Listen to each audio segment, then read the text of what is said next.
Hi, it's Tammy the Canadian Stamper, and I've got a quick card for you. It is a play off of this card from the January to April mini Stampin' Up! Catalog, and I'm on page 50.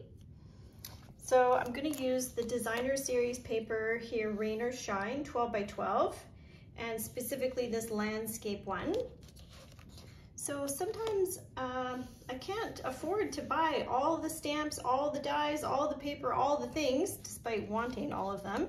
So, and with COVID, I have had to get a bit creative with how to put together my projects. So this one is what we're making, and it is 100% designer series paper only. So you can also make this if you have the stamp set and you want to color with your tool of choice, but today we're going to make this just designer series paper. So I am going to use the Mango Melody for the sentiment. That's the only stamping we're doing. You don't even have to do stamping if you don't want to, if you don't have it, but that's what I chose. It kind of pops. And of course with Stampin' Up, the colors coordinate. So this is going to be Mango Melody, this one, and then this one here. Whoops, there we go. Okay, so here's our supplies. So I have, this is what we call a slimline card. So I'll give you the measurements if you want to write them down. So we are 7 by 8.5 and scored at 3.5 going this way. And then this piece of designer series paper, I've on purpose left it 12 this way. This is the whole sheet. It's a 12 by 12 sheet, and it's, so this one is 3, geez, that's a weird, 3 and 1, 2, 3, 3 and 3/8. That's interesting that I cut it that way. It must be just because it fits perfectly with this. Usually it's more of like a quarter, so it's 3.5 left to right. So I've just gone 1/8 down, so that you can have a little bit of white on either side, on all 4 sides. You could certainly trim it more if you wanted. So from the designer series paper, I have cut out this section. There's different critters in there. I should have grabbed the paper actually to show you, but I don't have it handy. And I'm gonna cut these 2 pieces out. So these Stylish Shapes dies, I use them on almost every project, and they're hard to keep in stock with Stampin' Up! And then there's these ones that are oldie but goodies. They're layering circle dies. So you have the flat circle, and then you've got a scallop circle. So I've already pulled out the ones that I'm gonna need. So those are our 3 circles. And I won't measure them because it should be clear, you know, which ones are going to fit on your designer series paper. And then this one is going to be cut out a scallop just out of, this is Old Olive, and it matches our green background. And then from the Stylish Shapes, we're using this, and I'm on purpose just using the edge of it. All right, so let's go ahead and show you how to cut our designer series paper first. So as you can see, it is longer than what I need it to be. And so I use this card in one of the buffet classes, and I've left it this way on purpose because I want you to decide how much of the green, how much of the base you want, and how much of the sky you want. So we're going to take a little bit off of each edge, or top and bottom, I should say, so that it fits our card base. So let's fold and score this first. With COVID and doing classes, we, of course, don't want to send stamped images to people because stamping is part of the fun. So coming up with card designs that are versatile enough that people who don't necessarily have a ton of supplies can still participate. So in this one, I'm measuring up. I think what I want to do is I'm going to cut just below this cloud and then I'm gonna cut here. So I'm not gonna measure right away. Which cloud did I say? It's the second one, I think, or the first one, just below this cloud. And I'm gonna show you why in a moment, because we're gonna do something with this piece.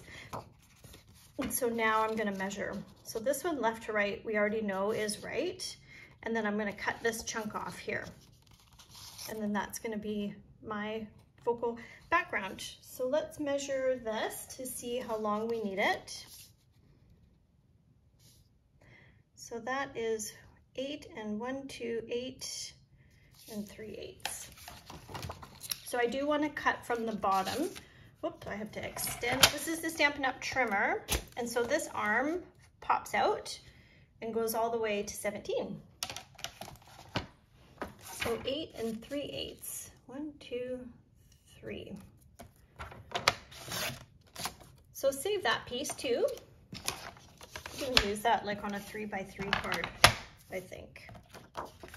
So there's our base, ready to rock and roll, like so. We're finished with this cutter now. So the other thing I'm going to do is I want to show you what I'm going to do with this piece here. So we have these clouds, and I want to add a bit of texture to the top. And so don't throw this away. I'm going to just quickly fussy cut this cloud. And then I'm going to show you what we're going to do with this other piece. So this paper has, if you're familiar with heat embossing, I'm going to hold it up close so you can see. It's got,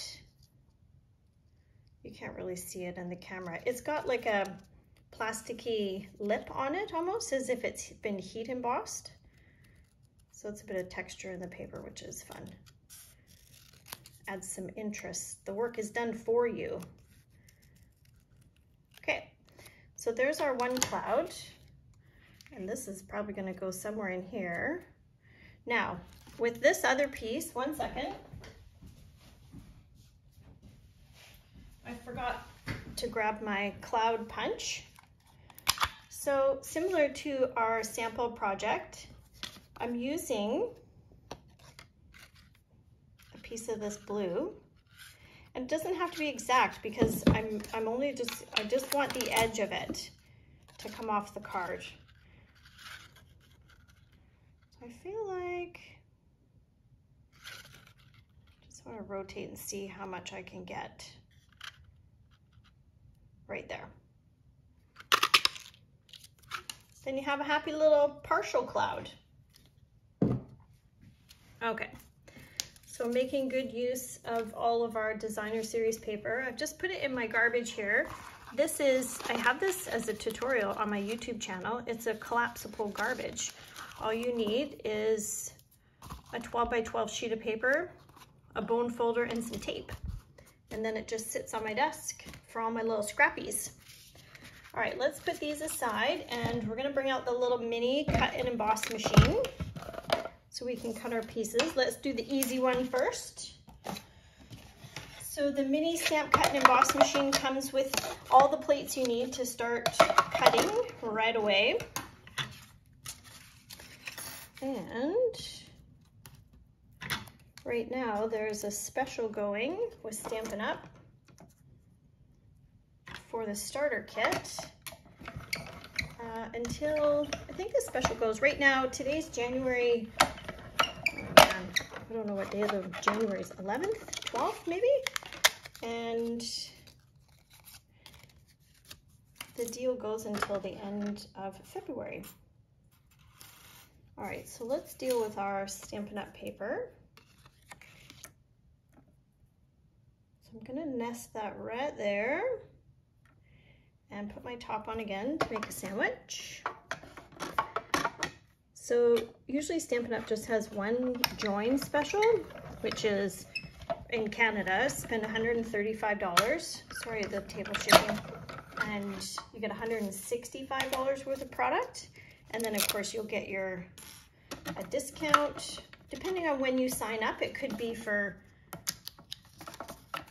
a couple of months, or if you talk to whoever you get your products from, If that's me, then let's chat, because you could get a discount for up to 6 months. Like if you signed up now in January, it's at the start of a quarter, so you get to have your discount from now until the end of June before you have to start making minimums. And in Canada, the minimum every month is about $125 a month-ish, which you'd be surprised how easy it is to spend. Okay, so I've cut this piece, obviously. Don't worry about this, because we're gonna cover it. Look at him. He's so adorable. And it's got this sort of plasticky sheen. Oh yeah, you can see it there. Okay, we're coming along. Okay, last cut, which is gonna be the edge. We're just gonna cut this piece. Usually I stamp first and then cut, but since we're cutting,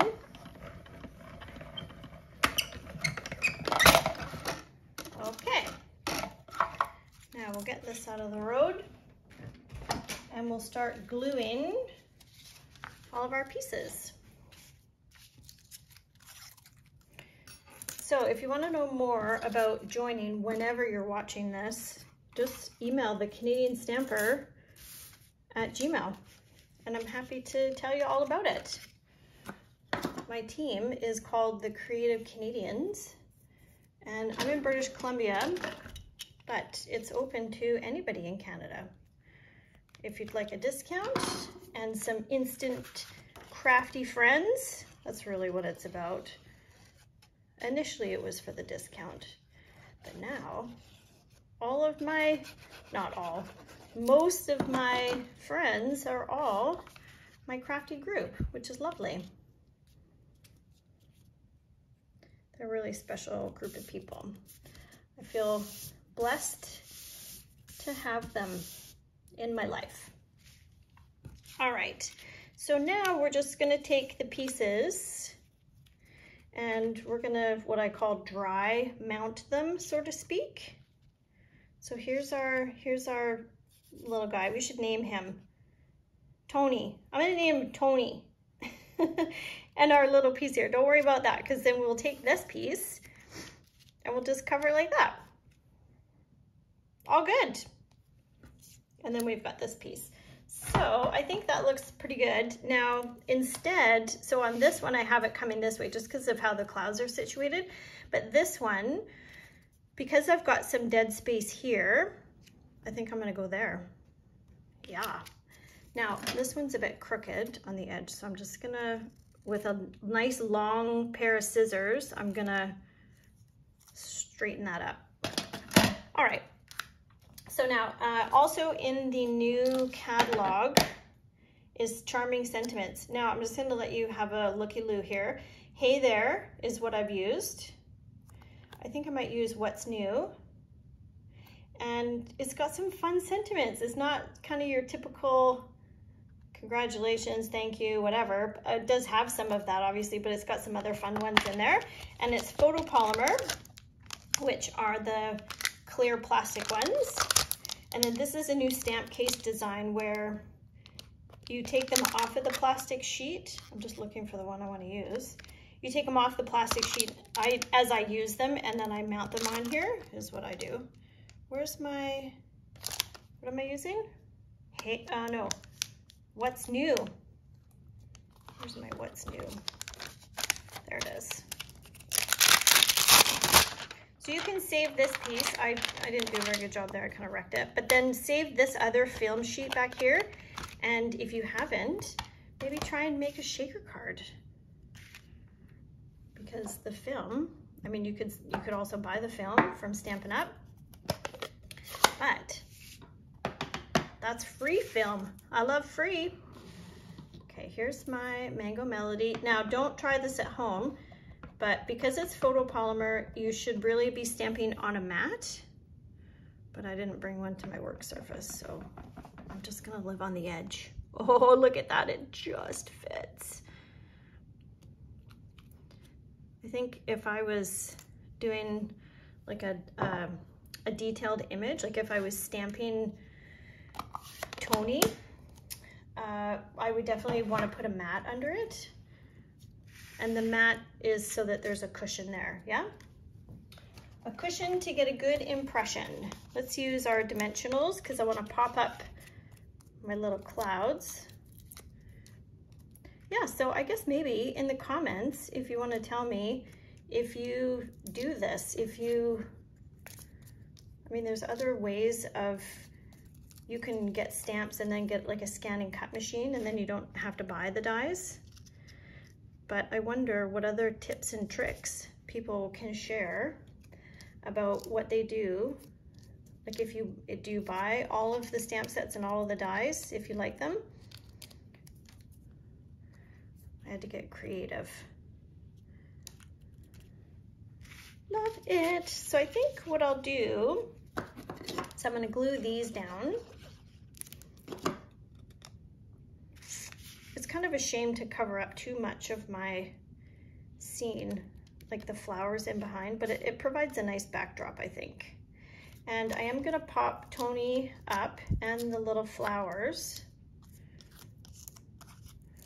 but I do want to make sure that it's got a little bit, you know, so I can cover that. So when I'm putting this one on, I don't want a dimensional on this side because then it's too much. I mean, I guess you could if you wanted, but you'd have to double up the other side, you know? And I'm just gonna put a little dab here so it sticks to Tony. And then we've covered up our little doodad. Nobody even knows. Sweet, right? Now, the other thing that I have, or that I wanted to show you that I'm seeing on my other card, are these enamel pieces. So this is Pearlized Enamel Effects. Gosh, sorry guys, I have to go grab my, enjoy those for a moment. Because we have our thread. So this is the gingham thread, I think is what it's called. Yeah, gingham ribbon. I think this one is in the annual catalog, so I'm gonna make 2 bunny ears.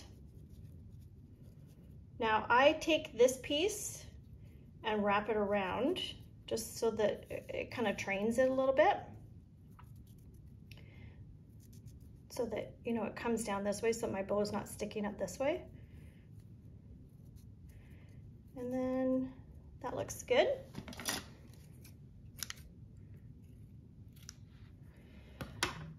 And I'm gonna attach this with a glue dot. You get a box of these. I think they're 10 bucks or something, maybe not that much. And then they have these little dots and they come on the roll. There's like 200 or more. So I'm gonna nestle this right in here.